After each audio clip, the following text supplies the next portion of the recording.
എൻ്റെ പേര് Raymond Joseph Kannammoola. ഞാൻ മരിക്കുന്നതിന് മുമ്പ് സത്യം എന്താണെന്ന് അറിയണമെന്നുള്ള ആഗ്രഹത്തോടുകൂടെ എല്ലാ മതഗ്രന്ഥങ്ങളും വായിക്കുക. ഇതിനിടയിൽ ഒരു nutrition book doctor Anitha Mohan nutrition specialist എഴുതിയ ഒരു ബുക്ക് വായിച്ചു. അതിലെഴുതിയിരിക്കുന്നത് കുഞ്ഞുങ്ങൾക്ക് 2 വയസ്സ് വരെ കുഞ്ഞിന് മുലപ്പാൽ കൊടുക്കാം. 2 വയസ്സാകുന്നതോടെ ബുദ്ധി വളർച്ച 80% ആകും.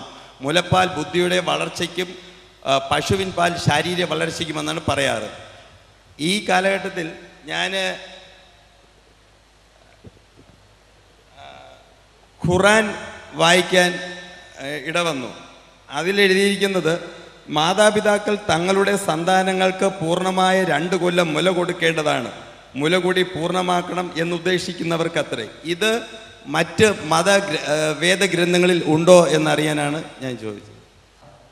പരിശുദ്ധ ഖുർആനിൽ 2 തവണ മുലകുടിയുമായി ബന്ധപ്പെട്ട കാര്യങ്ങൾ പറയുന്നുണ്ട്.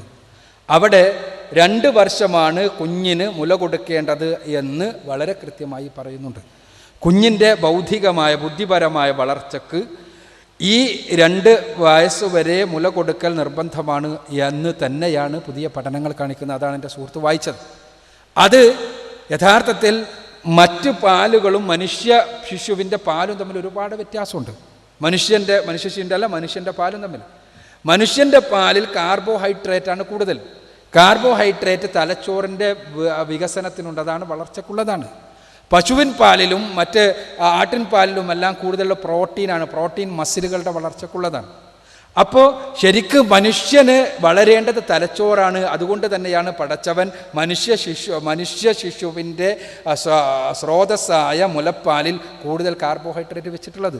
അതുകൊണ്ടാണ് കൃത്യമായി 2 വർഷം മുളിക്കേണ്ടതുണ്ട് മറ്റ് പ്രയാസങ്ങളില്ലെങ്കിൽ എന്ന് പരിശുദ്ധ ഖുർആൻ കൽപ്പിച്ചിട്ടുള്ളത്.